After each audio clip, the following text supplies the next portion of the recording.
Hello everybody, it's the Raven Knight and welcome to another weekly update video. Got a few things to talk about today, so let's just jump right into the good stuff. So the first thing that I want to talk about today, and it is probably the most important thing, it's a thing that everybody's been asking me about, so let's get it out of the way now. The Warden Fashion Contest. Okay, the Warden Fashion Contest officially closes on Thursday of this week. Okay, I'm going to repeat that.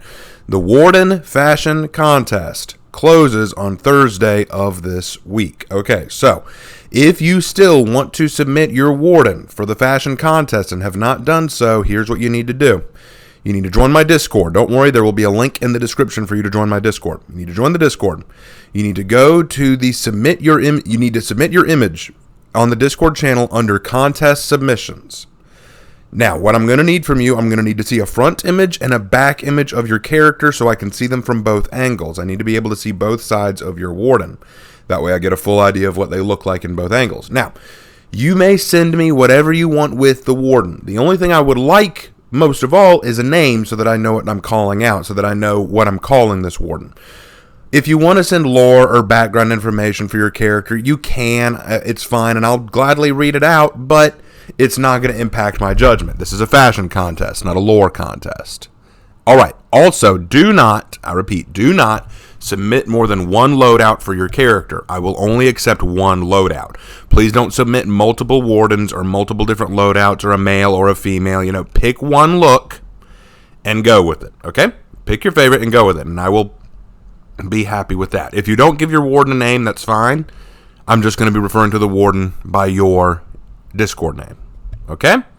Awesome. Okay, so that's that. The Warden Fashion Contest closes Thursday, so get it all in by the end of the day Thursday, and I'll make a video the week after this one announcing the winner. Awesome. All right, so moving on from that point, let's talk about the For Honor new season lore, because there's a lot to talk about. So as y'all know, the new season of For Honor is all about this big flood that swept in, this huge, massive tempest, a hurricane-like force that has just swept through Heathmore. Now, the trailer for the new season indicates that the Vikings performed mass human sacrifices, and it is the gods answering those sacrifices. Now, the Vikings seem pretty pleased with this tempest, but the other factions are worried that this is just another catastrophe in a string of them. Now, are the Norse gods responsible for this? That's the big question that people have been asking. Are the Norse gods responsible? Here's why I find it really funny if that's what we go with. Hear me out. Firstly, in Norse mythology, the Norse gods really didn't get directly involved with human affairs all that often. It doesn't make a lot of sense for them to do that. The Aesir barely refer to themselves as gods. They kind of just kept, their hands off with human issues.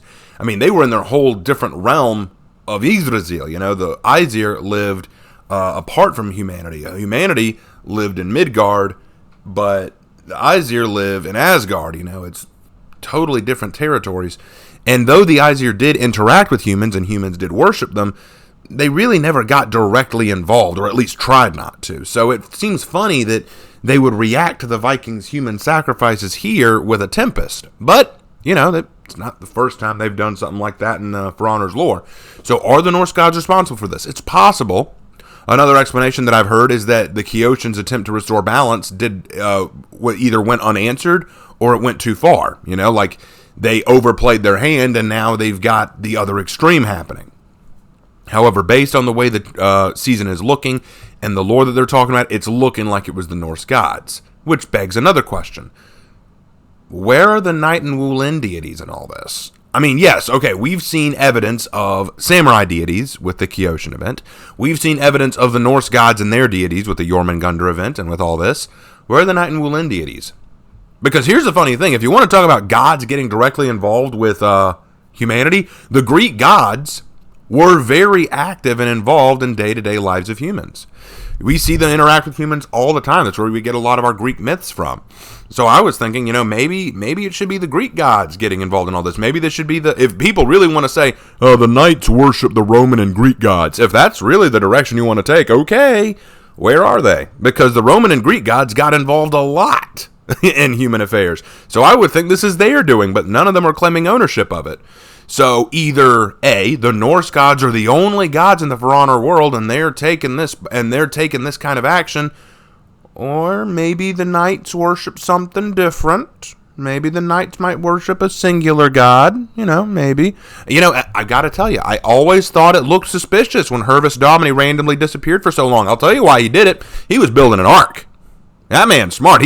God got in contact with him and said, hey man, I'm gonna tell you what, Hervis, you're building an ark. That is how it is done, you see!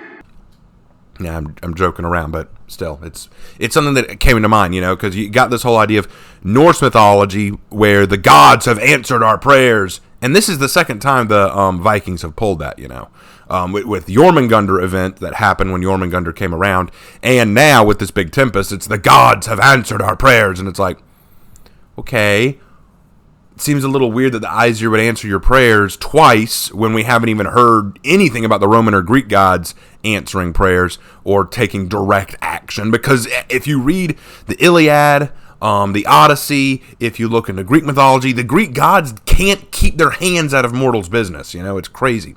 So I expected that earlier, but whatever the case. Now, let's talk about the natural implications of this. We got a huge flood.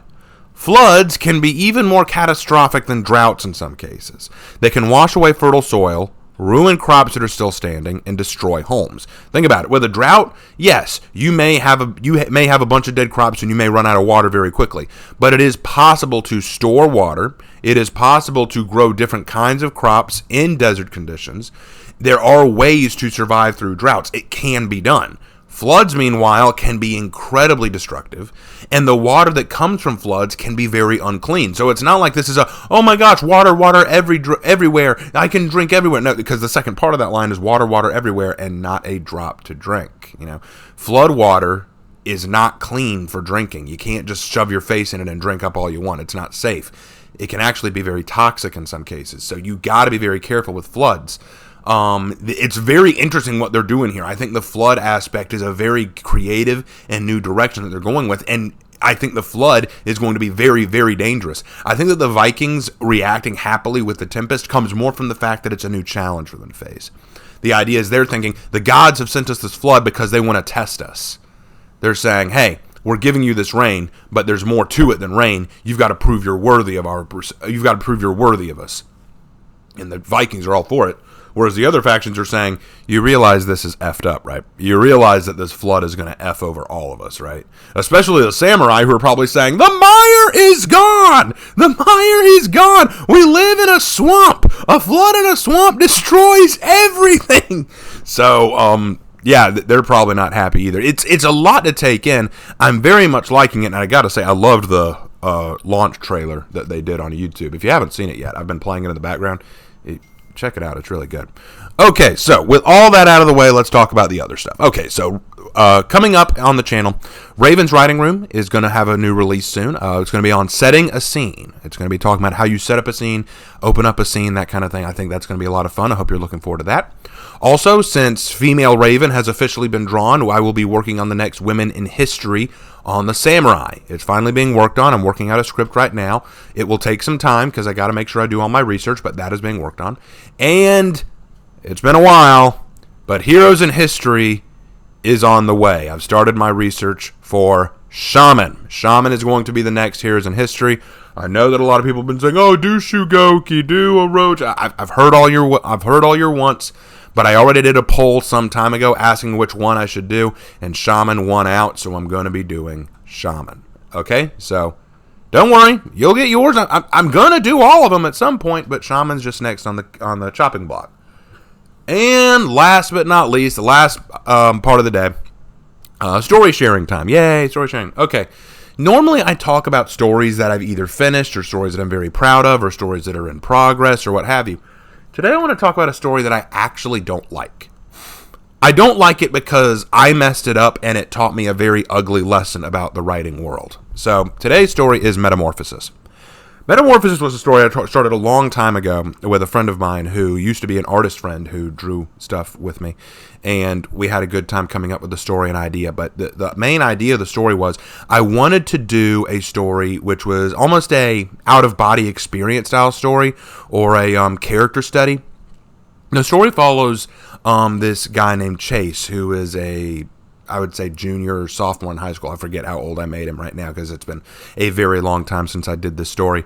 But he was in high school and he was athletic. You know, he tried to stay. His grades were about C-par. You know, he wasn't a super gifted person in any respect. It's not like he was just kind of your average guy. You know, nothing really stood out about him.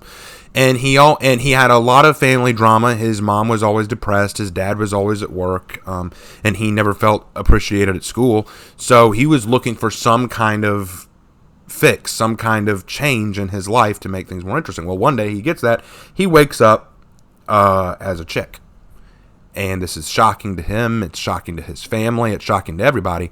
But his family doesn't want him telling anyone or letting this get out. So until they find a way to fix him, they decide to have him pretend to be his own cousin because Chase is sick right now or away, what have you. And he has to go about his day-to-day routine as this girl. But doing that allows him to talk to his former friends and associates and enemies from this perspective and learn more about how they viewed Chase. It allows him to see where he sat in the world, the way other people saw him, and sort of have a better understanding. Maybe he wasn't as average as he thought. Maybe he wasn't as unliked as he thought. Maybe there were people who admired him or liked him or were friendly or didn't understand him, like that kind of thing. It allowed him to understand himself a lot better from an outsider's perspective. He also learns more about his own family, about why his mom is so depressed, learn about why his dad is always at work, why he's kind of hiding from the family. It allows him to learn a lot more because of this shakeup and everything. Now, here's the reason I don't like the story. My whole goal with the story was to create a character study, to really dive into how Chase handles this change and what he learns from it. The ending of the story was going to have him turn back, but apply what he learned to his new day-to-day life so that he could be a better person for it and turn his life around for the better. Almost like a Freaky Friday kind of scenario. The problem is, once I started posting the chapters for the story on the website that I post stories on, a lot of people read it and took it to a fetish direction. And I really didn't like that. I was getting comments and questions constantly saying, is he going to fall in love with a guy? Is he going to go gay? Is he going to get pregnant? And I was disgusted. I was going, why are you asking these questions? These have nothing to do with the story. And it really unnerved me. It unnerved me because I didn't know, first of all, that this was a fetish anyone had. But secondly, I thought this was supposed to be an innocent story about understanding oneself better and also understanding the world better and taking those life lessons and applying them once the change was over. But y'all are taking it in this direction where it has become very uncomfortable to write and very uncomfortable for me to even think about. So I actually sabotage the story myself by making it very clear early on what caused him to change and that he will change back, and that to me ruined the story by destroying the progression of time and the hints and no longer dropping hints about what happened, but just kind of laying it all out bare. It kind of ruined the momentum of the story, making me really dislike the story in the first place. And then it doesn't help that the girl who helped me start the story, the one who drew the art for it and all that kind of stuff, kind of quit out on me too. She dropped contact with me, and I haven't heard from her in years. So my taste for the story greatly diminished. People still tried to get me to work on the story every now and then, but I just couldn't do it. I couldn't work on it. I tried and tried, but nothing I did made it feel better to me. Nothing I did made it feel right to me. Even though I still wanted to end it in a wholesome, positive way, I still was disgusted by the way people had asked me to do the story and had looked at the story, and it really just destroyed any love I had for the story. Maybe one day I'll go back and try to do it again, but do it right. I don't know, because it was a long-running story. I did it for several chapters. I think I was on chapter 30 or something before I dropped it. But I just can't do it now. I had to make an announcement to my community saying, I can't do the story anymore, guys. I've tried, but I just can't do it. I can't do it without my friend who helped me start it, and I can't do it knowing that there is this group of people in my audience who only want this to satisfy a fetish. That was never the purpose of the story.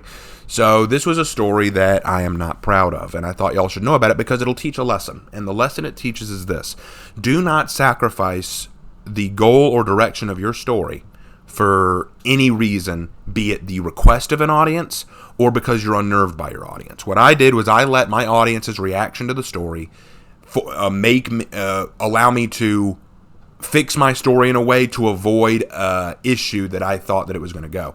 I didn't want the story to turn into a fetish story, so I did my best to avoid it, and I overplayed my hand by actually ruining the momentum and flow of the story. It was my screw up.